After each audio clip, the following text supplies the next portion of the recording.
Sesaat lagi Anda akan mendengarkan program Renungan Sahabat Seperjalanan bersama Pendeta Wendy Pratama. Selamat mendengarkan.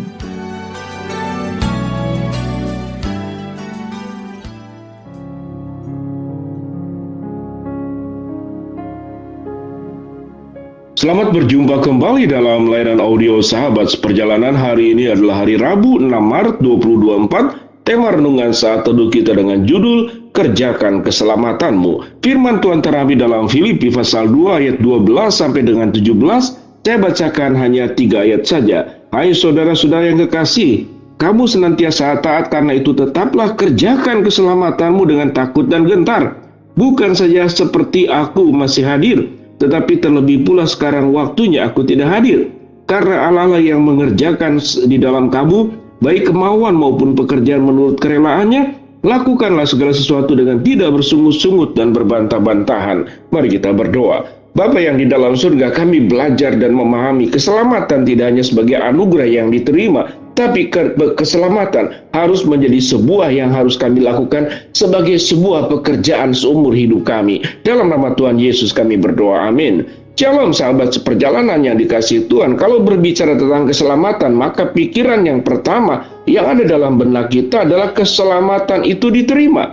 Keselamatan itu adalah usaha yang dilakukan oleh Kristus dari kelahirannya, kematiannya, kebangkitannya untuk menebus dan menyelamatkan setiap kita masing-masing.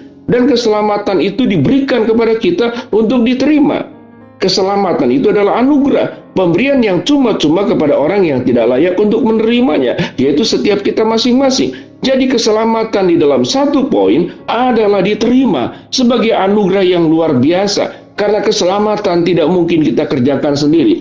Keselamatan tidak bisa dibuat karena kita berbuat baik. Tetapi yang menarik, ternyata keselamatan tidak hanya berhenti sampai diterima, tapi firman Tuhan berkata, kerjakanlah keselamatanmu. Mengapa bahwa keselamatan itu perlu dikerjakan? Artinya setelah kita menerima keselamatan, keselamatan itu harus mengubah kehidupan kita. Dan proses mengubah itu adalah sebuah pekerjaan yang harus kita lakukan. Menyatakan iman dalam kehidupan yang nyata, kehidupan yang real, kehidupan keseharian, dimanapun kita berada. Itu yang disebut dengan mengerjakan keselamatan. Kalau menerima keselamatan, memang kita tidak bisa menciptakan keselamatan. Kita tidak bisa membeli keselamatan, karena keselamatan memang dianugerahkan. Keselamatan di dalam Kristus adalah diberikan. Kita tidak pernah akan bisa mendapatkan keselamatan kecuali Kristus sendiri yang memberikan, kecuali Yesus sendiri yang mengerjakan lewat proses kelahiran, kematian, kebangkitan, naik ke surga, dan akan datang yang kedua kali. Tetapi sahabat seperjalanan, itu adalah anugerah yang Tuhan beri. Tetapi tugas kita sebagai orang percaya adalah bagaimana kita mengerjakan keselamatan. Setelah menerima keselamatan, maka ada sebuah perubahan hidup yang harus kita lakukan. Dan itu tercatat di dalam Filipi pasal kedua ayat 12 sampai dengan ke-17. Kalau sahabat seperjalanan membaca ke seluruh ayat-ayatnya, sewaktu kita mengerjakan keselamatan, maka firman Tuhan berkata pada ayat 14, janganlah engkau melakukannya dengan sambil bersungut-sungut dan berbantah-bantahan. Proses sungut-sungut dan berbantah-bantahan biasanya itu karena saling membandingkan. Bagi kita yang merasa sudah mengerjakan lebih baik keselamatan, mungkin kita sudah melayani Tuhan lebih baik, kita sudah baca kitab lebih banyak, kita berdoa lebih banyak. Lalu karena motifnya adalah untuk diri sendiri, lalu kita jatuh ke dalam sebuah arogansi rohani. Kita menjadi ahli Taurat dan Farisi di abad sekarang. Bagaimana melihat diri lebih baik, lalu orang lain menjadi tidak baik, tatkala kemudian memperbandingkan. Sahabat seperjalanan, pertanggungjawaban mengerjakan keselamatan itu bukan untuk manusia, tetapi kita harus lakukan buat Allah. Itu yang disebut dengan mengerjakan keselamatan. Setelah orang menerima keselamatan dalam Kristus, dilahirbarukan, maka ada perubahan hidup. Setelah kita menerima terang Kristus, maka hidup kita menjadi terang. Setelah kita menerima kebaikan Kristus, maka kita hidup menjadi orang-orang yang baik. Setelah kita mendapatkan berkat dari Kristus, maka hidup kita dipanggil untuk menjadi berkat. Setelah Tuhan memulihkan kita, menolong kita, mengangkat kita, maka kita dipanggil juga untuk memulihkan, menolong, dan mengangkat orang lain. Itu yang disebut dengan mengerjakan keselamatan. Sehingga sahabat seperjalanan, menerima keselamatan adalah temporal, satu peristiwa waktu tertentu.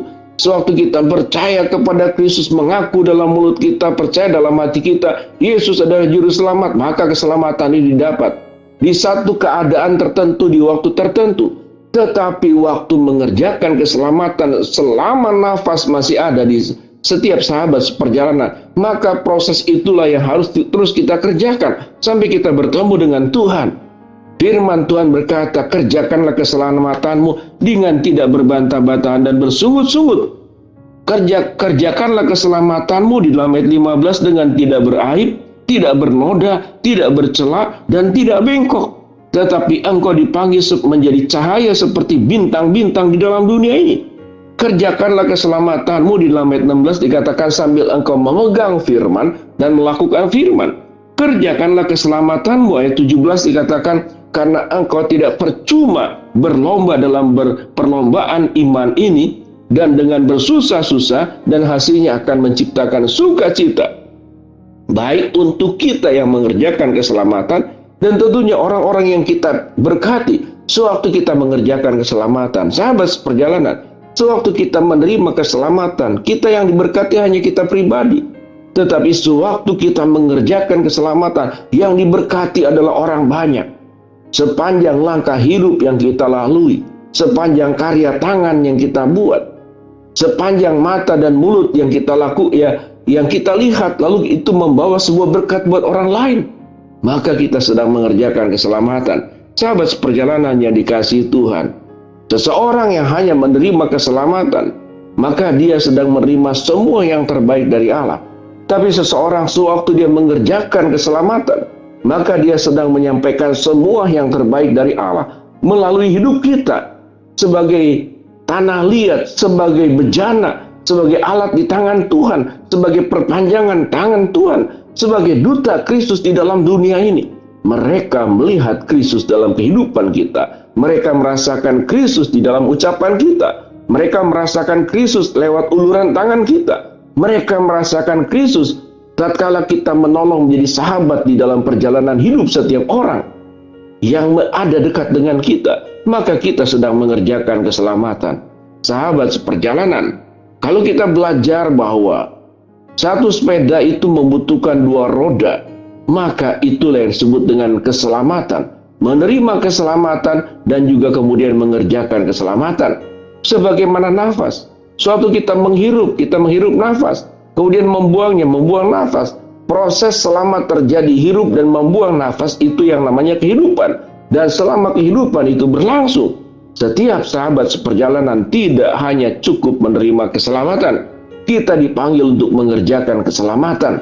Dengan cara bagaimana? Yaitu kehidupan kita yang firman Tuhan katakan, engkau bercahaya seperti bintang-bintang di dalam dunia ini, menerangi kegelapan. Keberadaan kita, kehadiran kita itu menjadi inspirasi, menjadi berkat yang memberkati orang banyak. Dengan demikian sahabat seperjalanan, jangan engkau hanya berkata, aku cukup hanya menerima keselamatan. Tapi Tuhan memanggil kita untuk dipanggil mengerjakan keselamatan. Di mana Kristus dimuliakan lewat hidup kita, di mana Kristus dimuliakan lewat keteladanan kita, di mana Kristus dimuliakan lewat kerendah hatian, di mana Kristus dimuliakan lewat tanggung jawab yang kita lakukan. Apapun peran yang kita terima tatkala kita hidup dalam dunia ini. Mari sahabat seperjalanan, jangan hanya menerima keselamatan, tapi kerjakanlah keselamatanmu. Mari kita berdoa. Bapa dalam surga, terima kasih buat firman Allah yang kami pelajari.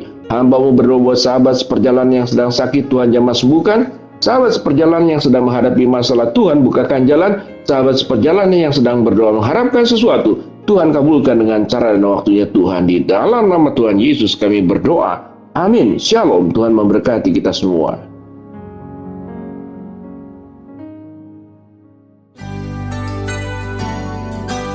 Anda baru saja mendengarkan program Renungan Sahabat Seperjalanan bersama Pendeta Wendy Pratama. Terima kasih atas perhatian Anda. Tuhan Yesus memberkati.